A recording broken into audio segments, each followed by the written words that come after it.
So today is Ancestry Library Edition with a colleague of ours, Irene Walters. And before we get started, we have some slides to go through. So here is our upcoming programming. Irene is coming back to do another presentation on family search in September. Colleen Green is doing your 19th and 20th century Mexican ancestors. October, some exciting things, just one moment. And Native American research with Kurt Witcher in November. So we invite you to join us for these.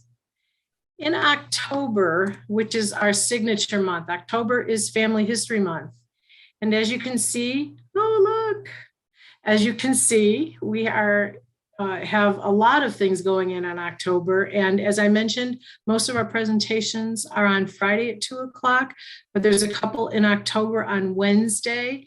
And then in fact, we have some other special things coming up, Genealogy After Dark with a full day of webinars, some other presentations, obituaries and oral histories.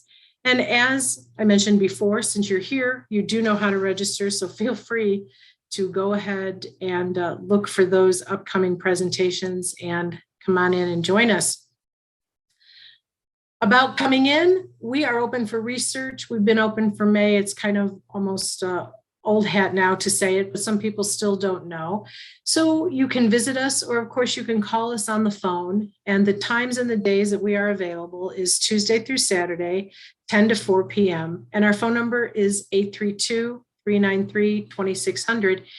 And also our staff does presentations. So if you need a group presentation, call the same number, 832-393-2600. So today, we're very excited to bring our colleague Irene Walters to us, who is going to talk about Ancestry Library Edition. And the other day I did, the Clayton Library Friends have every 2 weeks on Thursday, something called Face to Face, which is a get together and a shorter presentation. And when I got introduced last week, Nick Chimino from the Clayton Library Friends said, here's something you might not know about Sue. Well, here's something you might not know about Irene before I get into her official biography. When I first came to Texas, I came in the end of 2004, and then I volunteered at Clayton, and Irene was my supervisor. And Irene was, we were doing cataloging of the microfilm. And so Irene introduced me to what would become my job. And I'm very grateful for the time we spent together while she supervised me in a very tough world of cataloging. And that is what Irene does most for us at the library, cataloging. Irene is responsible for getting those books on the shelves so you can find your ancestors. And she actually has been at Clayton. She came from New York. She's been at Clayton since 1997 after receiving her librarian degree from the State University of New York at Buffalo.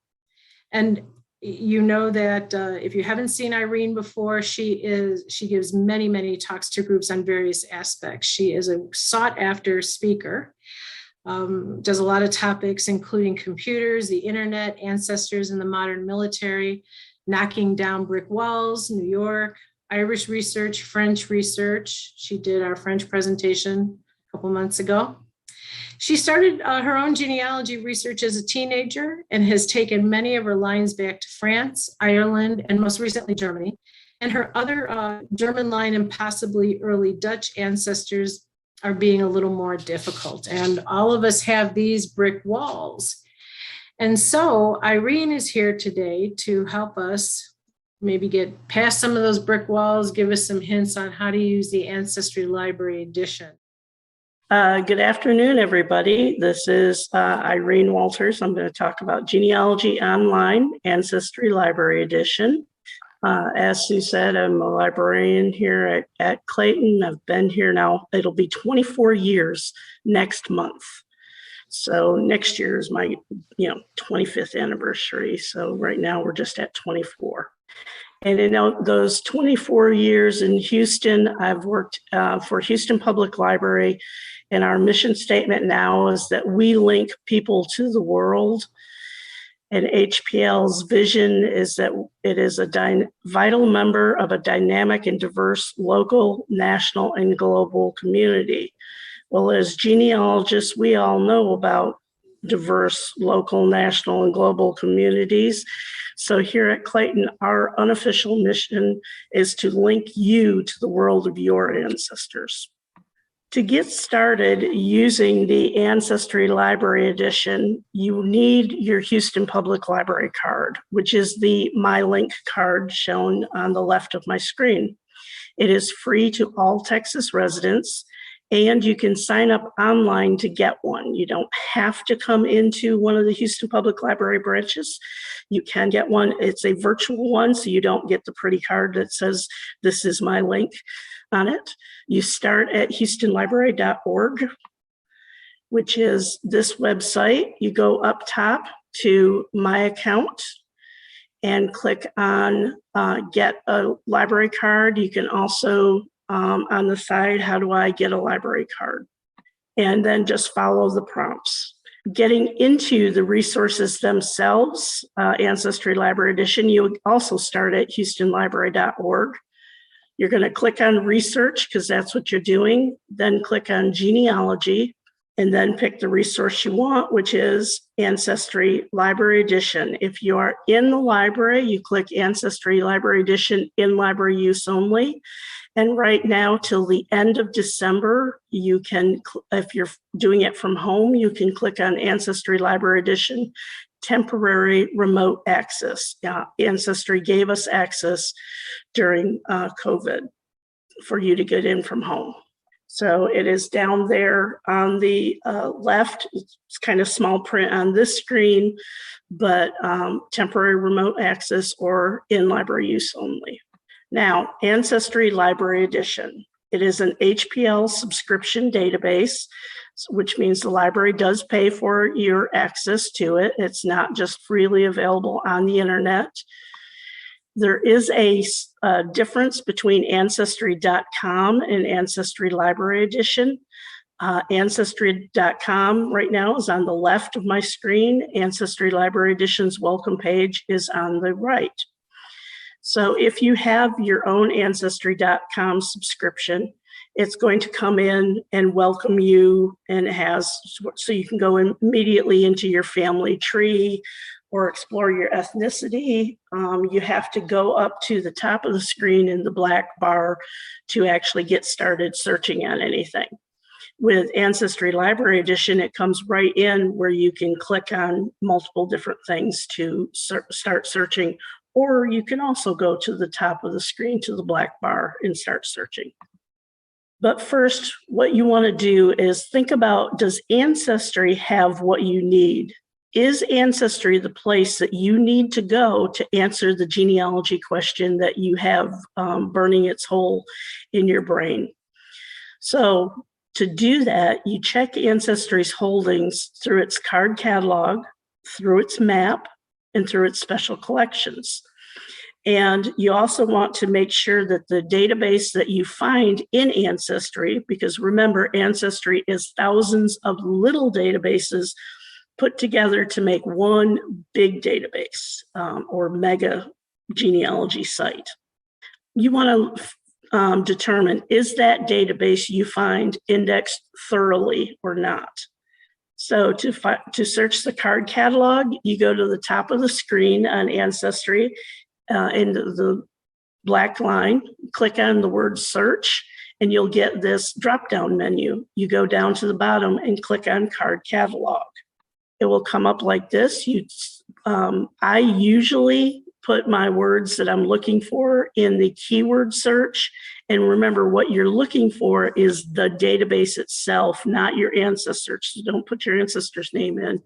Put what you're looking for. Like I was looking for the birth index for New York State. So I did New York birth, and I got a result, or this was actually before I clicked search. There's 10,628 different databases in Ancestry as of the day I did this screenshot. When I did New York birth, singular, it came up with 259 databases. If I do New York births, plural, it comes up with 13 databases. And for some reason, you have to try both of them to actually get sometimes the right database that you want. The index that is actually called New York State, birth index, and then the years. It doesn't come up perfectly when you search it. So sometimes I have to do births, sometimes I have to do birth to get it to come up, and it just doesn't stick in my head which one I have to do. But you then choose and click on the title of the database and go right in and search. To search the map in Ancestry to find the databases, you take on the home page and click Begin Searching, the green button right there, showing an original library bookmobile for its image at the moment. And it comes up with a map. The map defaults to the United States with a bit of Canada showing. It is shifted a little bit on there to show more Canada, but it is USA is the listing of states. You can pick what state you want, or you can pick what other part of the world you're looking for databases for. If it is Africa, Asia, Europe, North America, Oceania, or South America. And what is underneath will change based on that. When you're searching the map, you then get the databases that fit that particular parameter, whether it was New York State or Texas or whatever, it gives you those databases. And then you can pick from them. To search the special collections in Ancestry, special collections in little air quotes, you just scroll down and they have the option to search the census, search vitals, search military, search immigration, or the quick links of public member trees, birth, marriage, death records, military, tax, criminal, and all these. I'm not going to read every one of them. Or the U.S. Census records over to the bottom right-hand side. You can go immediately right into the particular year. We search census most often first in the United States for the genealogy to try to establish a family together. So that's why Ancestry has 2 places to search the census. So you can click on any one of these, and then get into those databases. You start getting a place to either search multiple databases at once or choose individual databases within the immigration, the ship's passenger list for New York, the naturalization and immigration information for Wisconsin, things like that. Now, to determine if a database is indexed thoroughly, when you're looking at the card catalog or anywhere where it gives you a list of the different databases and gives you the information about which category they fall into, are they census and voter lists? Are they birth, marriage, death? It will tell you there's 2 extra columns there, or there's 4 columns, total. Title of the database, what category it falls under, how many records are in that database, whether they go to an image potentially or not. It's how many things are indexed in that database. And then is it updated or new in Ancestry? This shot is right from the very first screen of the card catalog. So the newest ones or the most newly updated databases will be shown first. And as you can see, the date that I took this shot, the Veracruz, Mexico Catholic Church records from 1590 to 1970 that are in Spanish had 0 records indexed. It was updated, but it had 0 records indexed. That's because they had put the images online and they were putting more images online, but they still hadn't gotten any of them indexed. That's why it's 0. If you're looking at something like the next one down, the Poland ghetto inhabitant lists, 1939 to 1944 in German, it has 175,660 records. That seems to fit. You think inhabitant lists for a 5-year period, that fits pretty well. The cemetery records for New South Wales, Australia from 1868 to 1912. Well, 28,000 cemetery records, yeah, that could fit well, even though that's a long time period. But it's a area that's not necessarily extremely populated. If that was New York City, New York, USA cemetery records for that type of time period, 28,000 is nothing for the number of people who would be buried in that time period. So you want to look at that and determine, does this fit? Does it seem like it's going to have enough indexed records in there to actually fit what I'm looking for, or to have what I'm looking for? And there's 2 other databases that just the images were brought up.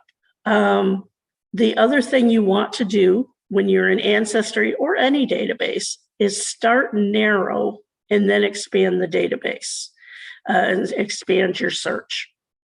Search the individual databases versus searching all of Ancestry. Even though I've been searching, doing my genealogy since I was a teenager, and I've been using Ancestry almost since the day it started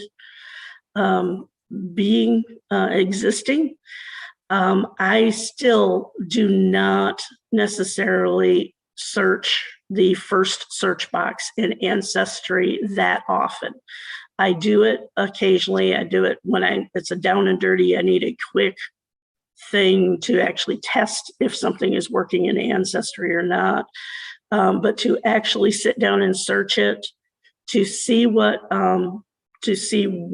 has been added about somebody in my family, or what records exist for somebody in my family, I very seldom do the very first search. I go into the individual databases, and I tell you, when you come in and I'm helping you go into the individual databases, you can get a better search off the individual ones. You want to start your search the smaller area, then expand to the larger area. So a town or a county, and expand that to the surrounding area, then the state, the country, etc. Do your place searching using like place of birth or last known address, or the place of an event to look for your people. If you just put the name in, you're going to get a lot of people with that name. Even though my dad's first name, it was kind of unusual. And so you would think his first name plus his last name together wouldn't be that many. There were I have determined there's about 6 or 7 guys in America that were the same first name, same last name, and almost the same year of birth. There was at least one other one that's the exact same year of birth as my dad. And that other one was also born in New York State. So determining it, so if it's not somebody you know already a lot about, trying to narrow down which one of these guys or ladies with the right name sometimes can be hard. So you want to add the other stuff you know. And then when you're date searching in Ancestry, you can use the exact date or plus or minus 1, 2, 5, or 10 years. And you pretty much always want to try to expand it at least to a couple years. Sometimes I leave it off altogether because it doesn't help, because the date is wrong in Ancestry. These starting narrow and expanding out, I call it a graduated sieve approach. And we have an example of graduated sieve in my image, where you dumped in rocks and dirt and shook them, and you put those sieves one on top of the other, shook it down, and you get something. So the dust in the left-hand image is the most filtered information. So to compare it to your information, it has the highest probability to be what you're looking for, but it may not be the only place that you find what you're really looking for. Those medium pebbles in the middle sieve are partially filtered information. It's the next most useful because it's the information that may be only slightly off the truth. It may have, like, 1920 census thinks my dad is born in 1917 instead of 1916 like he was born. So it's close. If I say search exactly 1916, it won't find him in 1920 census. So I have to expand it out and get those little bit bigger holes so it can do it. Now, those big rocks up in that top sieve in the right-hand side, it contains your answer sometimes, but your answer may be hidden in those chunks of data, and you're going to have to grind those down and put them through the sieve a little bit to see where your ancestors' information is. So use your filters.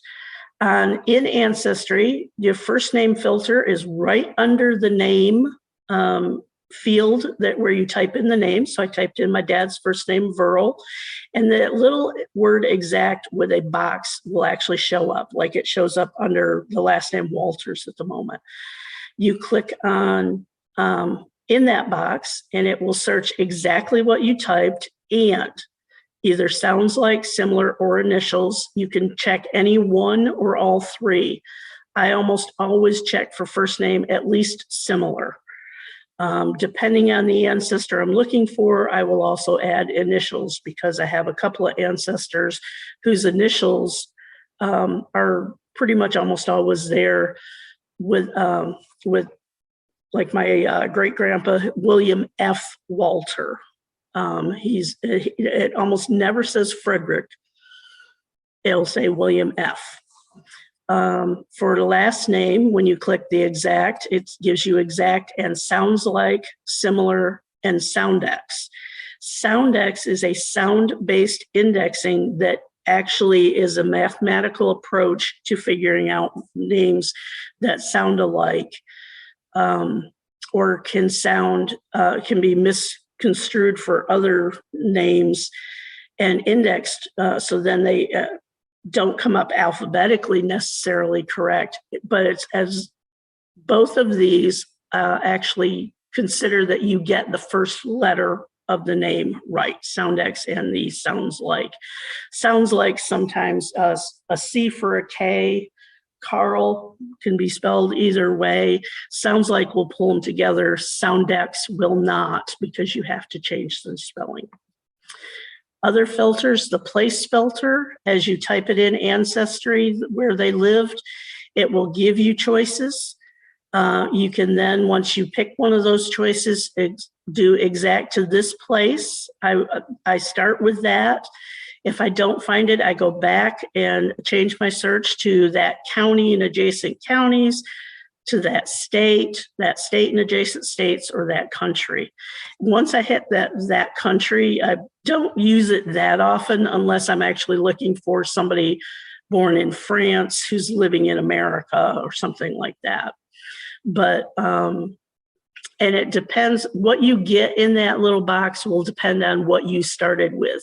If you started with a county, your second choice is going to be county and adjacent counties. If you started with a state, it's going to be state and adjacent states. You won't see, it'll say this place, then state and adjacent states for the second one.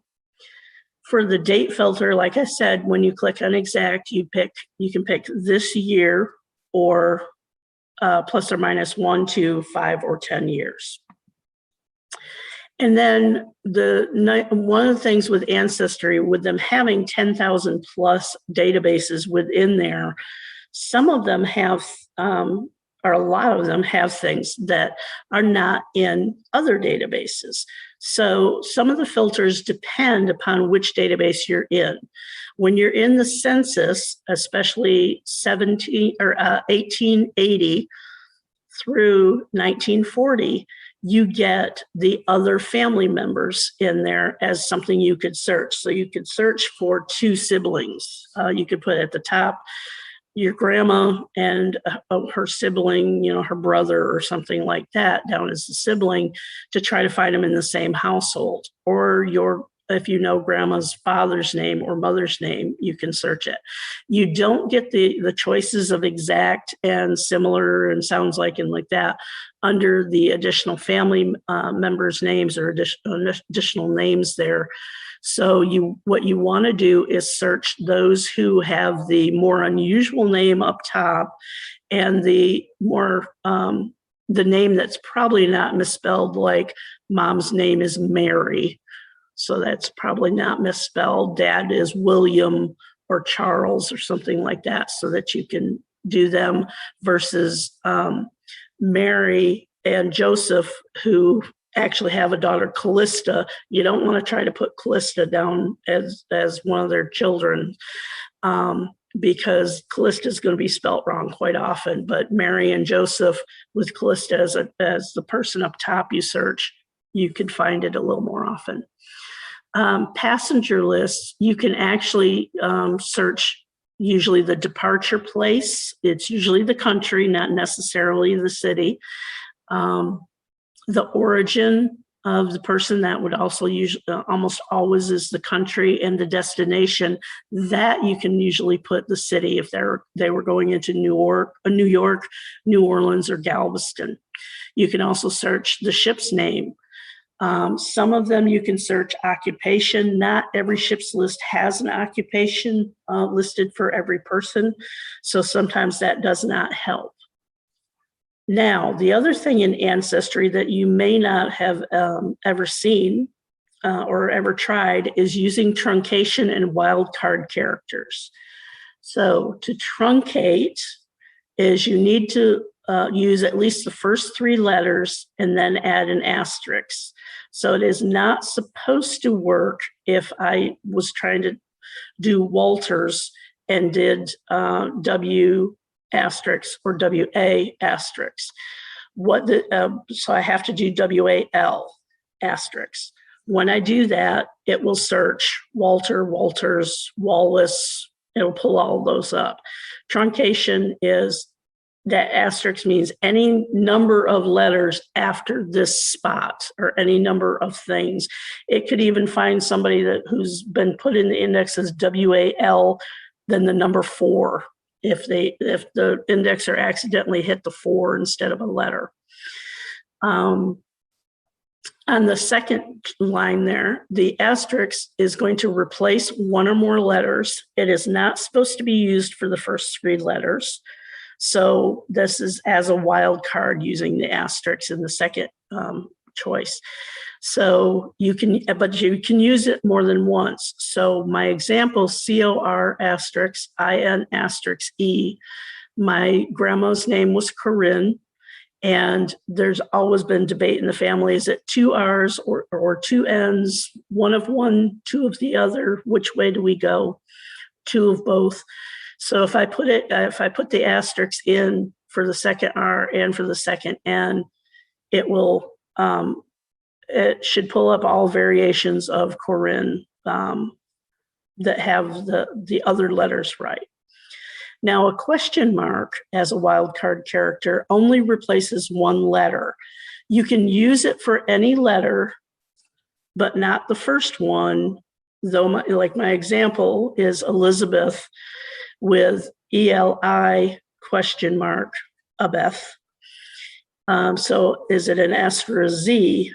You're not supposed to be able to find it to do question mark Athrun for Catherine C or K. I will say sometimes in the databases, it actually does work. So sometimes you can put that question mark at the beginning and it works. It's not supposed to, so don't rely on it to do that. So an example here of truncation, WLAL asterisk for 1940 census, limited to Lewis County, New York. We get a whole result. And two of my ancestors that are and relatives that I would not have necessarily tried to search this way, Cora E. Walters and Muriel J. Walters. That is Cora is my great grandma, and Muriel is my dad's little sister. And obviously it is supposed to say it's either supposed to say Walter or Walters. I think the census taker was adding an S, even though on both of them it shouldn't have had one. But I would not find it if I was just trying Walter and soundexing for Walter, because the first one lost the T, second one lost the R. So trying to replace one or more letters. 1940 census, I'm looking for Kirschner, which is one of my most misspelled last names in my family. So K, instead of Kirschner, just K asterisk HNER. The asterisk will do any amount of letters. So I get all sorts of examples of ones that could be Kirschners, Kutchner, Kirschmere. That one found it because it kind of soundexes them. Karshner, Katchner, Kretschner, Karshner. So it really can help. Now, using the asterisks in more than one name I did my grandma Corinne, and it does Corinne with 2 R's and 1 N, 1 R, 1 N, 1 R, 2 N's. It didn't happen to have an example on this page of a 2R, 2N one, but there were some that came up in the results. Using a question mark for that, replacing one letter character. Catherine, is it with an A or an E in the middle? Well, it can be either in Lewis County because it was not standardized in spelling, so it pulled up a Catherine Harris and a Catherine Foley. Using it at the beginning of a name, it does pull up. Like I said, it's not supposed to, but it can do it. So I did my dad, Verl, my dad and my grandpa, and question mark ERLE. Well, it pulled up my grandpa, Burl C, my dad, Burl C, and my Aunt Merlene, Merle D. Or no, that's actually somebody else, not my aunt. My aunt was Merlene. Another gentleman who's a Merle Walters, who happened to be living in the county at the time. This is how the census taker accidentally turned the year he accidentally turned Verl into Burl on the census. All right. Next in Ancestry, you want to know what you're in or where you are in Ancestry. Genealogy has a lot of little rabbit holes. It's very addicting, and you sit down trying, I'm just going to search the 1940 census for someone, and you search and you see those little extra things over to the side. Well, here's some maybe additional records and so forth. And you go off into that and go off into the next one and the next one. And it's pretty quickly you can forget where you are and what you're doing. So always, when you find something, take note of the database title that you are in. And remember that a database's source information and about sections aren't just for show. They actually tell you more about it and how much is going to be in there. How much is indexed if it's not completely indexed, and all sorts of things. Where does this information come from also? And remember to search surrounding records for additional family, because like on the census, family can live next door or 2 doors down from each other, and the census is as the census taker went house to house. Other records, you might just find the other people. If it's an alphabetical list, you might find other people at least with the last name that you're related to that it's slightly misspelled or whatever, so it's slightly in not right in alphabetical order. And don't be afraid to browse on searching the databases. So the database title This one is Ireland Poor Law and Board of Guardian Records, 1839 to 1920. Right there, big print at the top of the page when you get to, before you go to search it. It also shows up when you look at an actual image right there at the top. So this one was, I found the 1900 United States Federal Census for Frank L. Bush. It's telling me I found him in New York, in Lewis County, in the town of New Bremen, what census enumeration district he was in was 69. So this is where I'm finding him in the 1900 census in the database title. Now, a special little thing in Ancestry that I did not know until just a couple years ago, I actually found it out. When you are on a result like this is what we call an index page, that it's Nori Hanno in a record of the U.S. World War II draft cards for young men, 1940 to 47. If you take your mouse up to that where it says U.S. World War II draft cards, young men, and the date, you can click on that and then go into that particular database and search it. You don't have to go back to the card catalog to search other people. So if you look at this and you go, oh, wow, there's Uncle Nori. I wonder if Grandpa is in here. You can click on it and you can go in and search it so that you know. And, you know, it tells you your database title quite often so that you know where you are. So click right on that title and it takes you to the search page for that database. Now, the thing about a database is source information and about sections. It tells you who created the database, what information is in the database, when was the information compiled, where does it actually come from, how was it compiled, sometimes more or less information about how it was compiled, and why it was compiled. Sometimes there's varying information of all of them, but at least it gives you a good idea of the who, what, when, where, how, and why. So when you go into the database and you have where you can search the information, scroll down, you get the source information immediately right there. So this gives you the information you need to put a source in your genealogy of this is where I got this information, so somebody else can go, oh, you got them from the New York State Birth Index in Ancestry. That goes 1881 to 1942. And originally the data comes from the New York State Birth Index at the New York State Department of Health in Albany.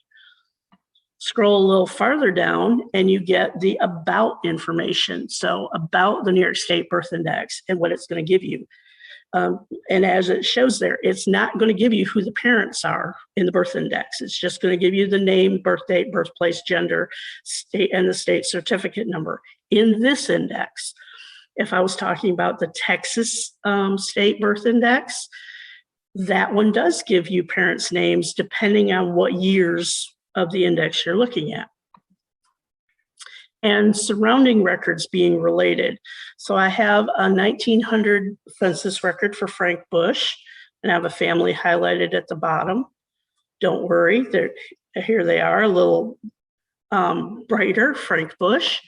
Well, moving up the road before them was George Kirshner and his sister, Mary C. They are Catherine Kirshner Bush, Frank's wife's brother and sister. A little farther, even up the road from that, is Frank Bush's, oh, wait a minute, I did that wrong. Catherine Bush was Catherine Lawyer Bush. Up the road is her parents. And her mom's brother and sister are the Kirshners. I flipped my generations around. Sorry about that. I do. And see, I do it too. It's not just, no matter how long you've been doing these genealogies, that happens. So they're related. They're on the same page. And then in that household, or on that page, in between all these families, is a Buckingham family with a son, an oldest boy named Wesley. Well, he married a daughter of the Bush family who's actually not on this page. She's the first person on the next page. Mary Bush married Wesley, so my great Aunt Mary. And you also want to look for if surrounding images might be more info for the record. So that Frank Bush family at the bottom of the page, the next image is the rest of their family. Well, when you're looking at the World War II draft registration cards for the young men drafts, or in this case, it's Norrie Nicholas Hano's draft card. You go to the next page and it's the back of the card. So that first image is not the only information. You go to the next image, it's the back of the card. You don't know that until you're looking at the database and try it. Go forward and go back, see if you can figure out what's going on. You can also browse in Ancestry. So back when I showed you the card catalog titles and showed you about how some of the databases had no records in them, they were showing 0 number of records indexed. Well, this one, the Federal District of Mexico Catholic Church Records, 1886 to 1933. I am not going to try to butcher the Spanish of that first word. That was one of the ones that was not indexed. So it comes up, it doesn't even have a place yet for you to be able to search, but over to the side, it has browse this collection to browse the image set, select from the options below. And you go through those to select it. That browse this collection is it shows up in almost every database in Ancestry, especially all the databases that have actual images of the records. If all it is an index to records that does not have images of the index or anything, then it won't have it. But this browse this collection will be anything that's got images. So I clicked on it. I get a bunch of choices to choose, and then it gives me the next choice to pick. So I went down and I finally picked the baptisms of Spanish people, 1820 to 1888. And I got to the images. And then it's like the microfilm. You use the right pointing arrow to go forward, the left pointing arrow to go back. Or if you've searched and you've gone page by page by page, and it's like, no, I got to stop for the night. I got to go to bed. I got to, I got to leave the library. Make note down on the bottom what image number you're on. Right now, I was on image 4 of 460 images. Sitting there and going through 460 images on the computer can take quite a while. You might stop at image 50 or 100 or something. And so make note of it. Which database were you in? What image were you on? Next time you can come to this, you can go to the bottom and you want to go to image 100 because that was where you stopped. And it'll go right to that one, and then you can keep going. Now, the next thing you want to do is never assume in Ancestry Library Edition or in doing your genealogy. You want to use the soundex, sounds like, and et cetera to find names. Never assume that the name is going to be spelled exactly the way you know it should be spelled because you've seen the person, you know the person, it was your dad, your mom, your grandparent. Never assume that it's going to be exactly that way. No matter how much my grandma insisted our last name was Walter, my dad, when you find him, is going to be Walters. My grandpa, when you find him, it's going to be Walters 9 times out of 10. My great-grandpa, who went by Walter for a last name, it's going to have an S on some of the records because they were not necessarily the person writing the record. It was somebody else. Always try alternate spellings. Say names and places aloud to hear how they can be mispronounced and how they can be screwed up. Write those names and places quickly to see how they could be misread because of crappy handwriting. Look at the actual record to make your own interpretations. So again, don't assume there's one spelling. Sounds like for first names, sounds like are similar in initials, sounds like similar in sound X for last names. Catherine, a bunch of different ways it's spelt. And she's also called Aunt Kate by some people. So sometimes it's just going to be Kate versus Catherine. So it's going to be a nickname. 3 choices for how this town name is spelled is and sounds like New Bremen, or is it New Bremen, like the town in Germany? It's pronounced New Bremen in my county, even though we spell it like Bremen, the town in Germany. Looking at the actual record, this record is a 1920 index record for George Kirschner, supposedly born in 1840, but according to the indexer, coming to America in 1811, came to America before he was ever born. No, the handwriting on the record shows that it looks like 1911, but it also looks like it could it looks like it could say 1811, but I think it's actually saying 1911. I think that's more of a 9 than an 8. And when you're in Ancestry, you always want to print, download, or send your documents home. You always want to keep a copy of the record so that you know what you found. You can go back and look at it again. You want to share those documents with others. So when you are in the index page, you can print the index page if you want. Remember, that's not always the final record. You can save that, save stuff off there. I usually copy and paste that and drop it into like Word. Or you can click on Send Document Home, put your email address in twice, and it will send you a link to the record. Usually in Ancestry, you can go, when you're on an image, you can actually go up there to the green Save button and do Send Image Home or Save to this computer. It has not been working for the last couple of months, so it doesn't work off of this page that often. So what you want to do is actually look at those little icons to the right, the one that looks like a hammer and a wrench crossed, or so cross tools. You want to click on that. That's where you can print it or download it. And also, if it happens to be something that's written with words sideways, you can rotate it left or right or flip it horizontally. It's all dealing with that picture.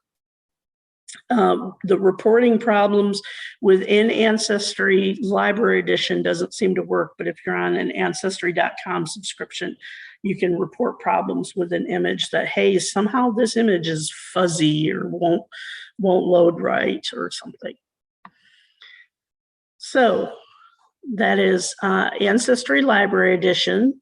It is a great place to start your family history research. Remember, it's not where you end your family history research, because there's a lot of things that are not in the computer yet in any way, shape, or form. There's a lot of things that are in Ancestry only as an index that you have to then look at the regular records. And this has been Irene B. Walters, a librarian at Clayton Library, Center for Genealogical Research, part of the Houston Public Library System. This is where you can get into Clayton Reference. Send us a email to ask a question. You can call us 832-393-2600. And we are closed on Sunday and Monday, open Tuesday through Saturday from 10 to 4 for the researchers and telephone reference. And Sue, I'm going to give it back to you. Go ahead and okay, let's see. Yeah, thanks, Irene. Wow. You know, I think it was just a lot of information that that was really super helpful. Thank you so much. Mhm. Let me see. Well, I'm not going to turn my camera on because I've had this slide up. We did something really seamlessly and I'm not going to mess it up. So, you make a really good point about not using the first search box, and drilling down to even see if Ancestry has what it is you're looking for. That I thought, was super important because you can put the name in the big magic box, which is what I like to call the first screen. And, you'll get a lot of hits and you'll have to go through it, but identifying the research question helps you in your search, right? Yes, it does. You want to identify what you're really looking for, who you're really looking for, and what just might help you find that information. And if you can't do it yourself, if you're having trouble with it, ask us at Clayton. That's what we're here for. Mm-hmm. Mm-hmm. Mm-hmm. Yeah, I think. And then, at the very least, when, you talked about, using the card catalog, which is just, I think, one of the best sources to use too, or the map at the very least to see what's there for your area. But also, even if there's a magic box, but even drilling down to those, what you call the special collections, at least you're narrowing your research area down, correct? So that's another. Yeah, you're in the immigration databases within Ancestry, or the birth, marriage, and death, or the ones that would have taxes, or the public member trees. And which, remember, you don't want to take what somebody else puts in for the tree as an absolute. Remember, those are suggestions because you don't know, are they the best researcher in the world, or are they somebody that just pulled a bunch of stuff together and went, well, there's a name, and put it together. You don't know. So it's a suggestion. Mm-hmm.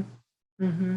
Yeah. So, well, as Irene mentioned, that's why we're there at the library, to help with presentations like this, but then also to help with a phone call with, if you come down, and to work with you individually. So what I'd like to do now is hand it over to Mitch, who will see if any questions in the chat, comments? Yes. Thank you, Sue. Yes, we do have a couple of questions.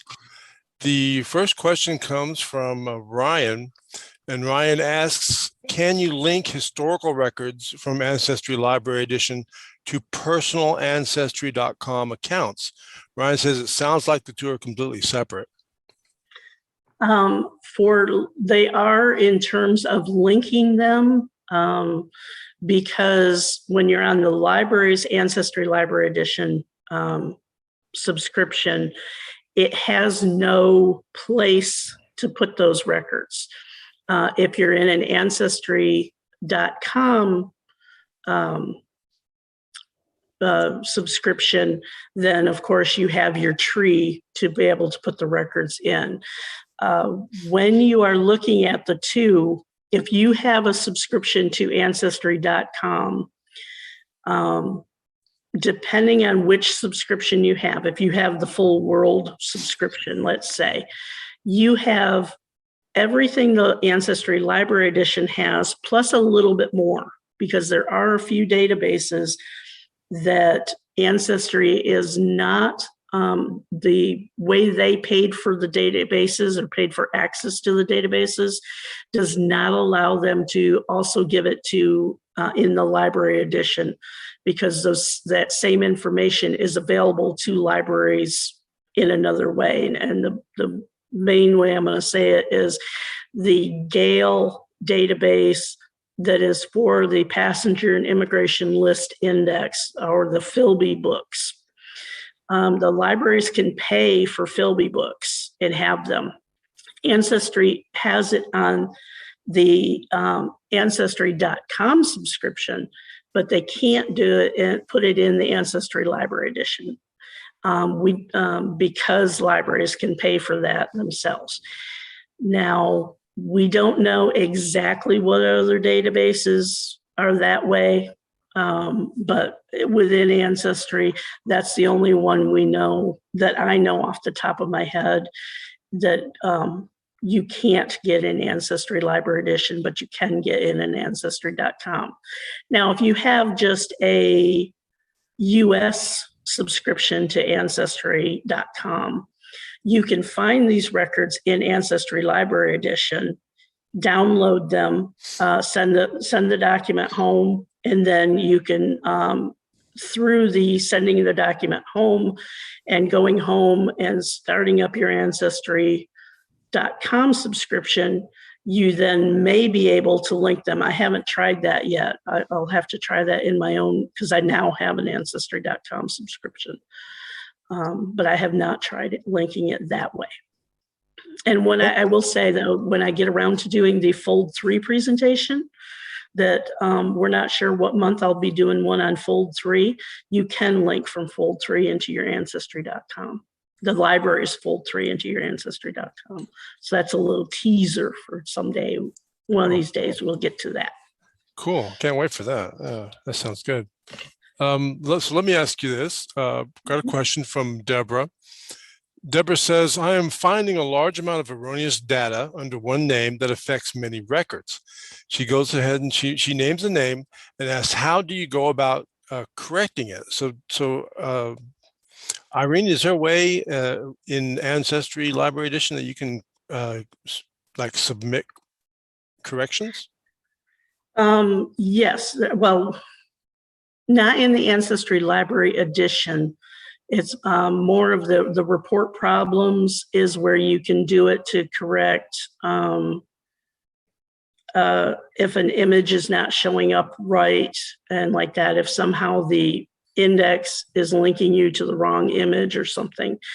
You can do it in Ancestry.com, a personal subscription, but Ancestry Library Edition, you can do stuff about correcting that, oh, this is spelled wrong, or oh, it should be this or that.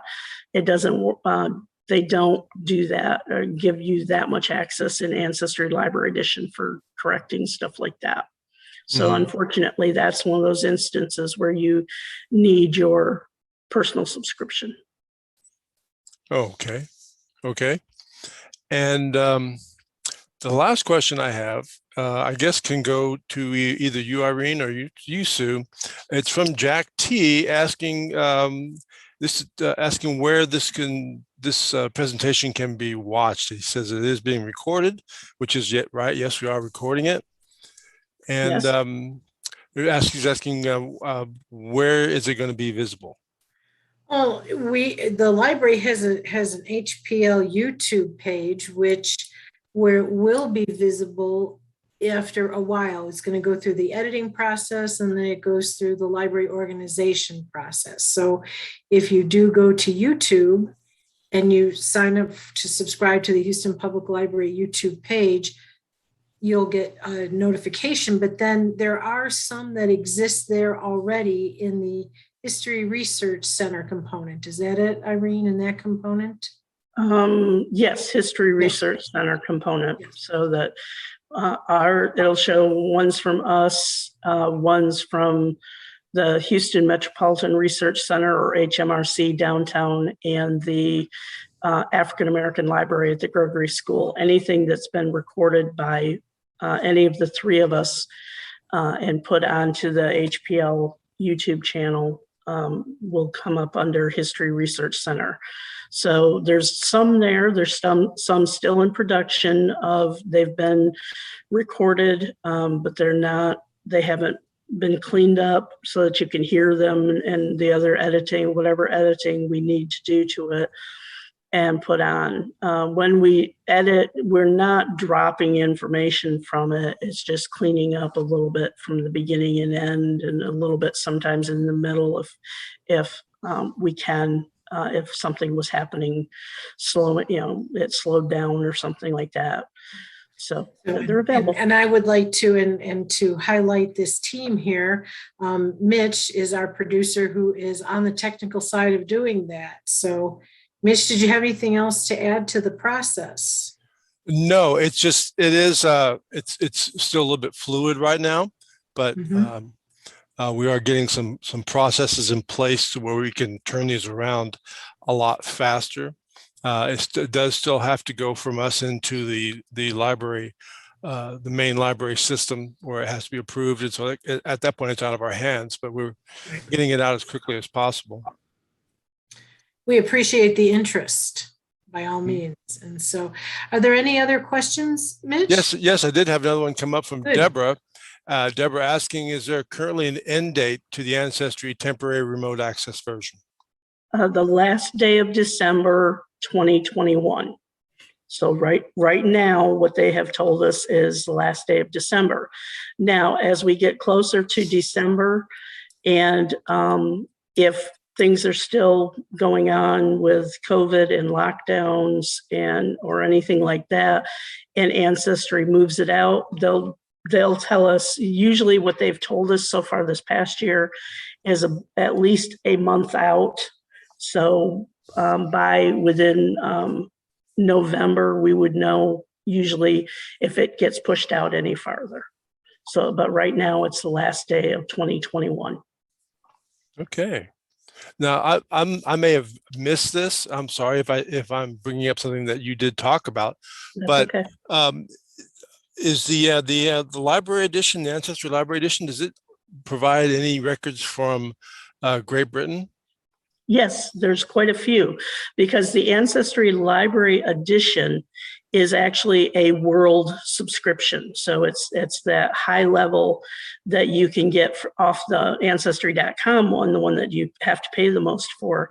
They have it for other countries. There's a lot of British records, and Europe, Ireland, France, Germany. There's records from all over Mexico, Africa. So when you're looking at the map, the parts of the world that it showed on the map that you could pick, when you click on like Europe, it will then give you a list of every country in Europe they have at least one database for.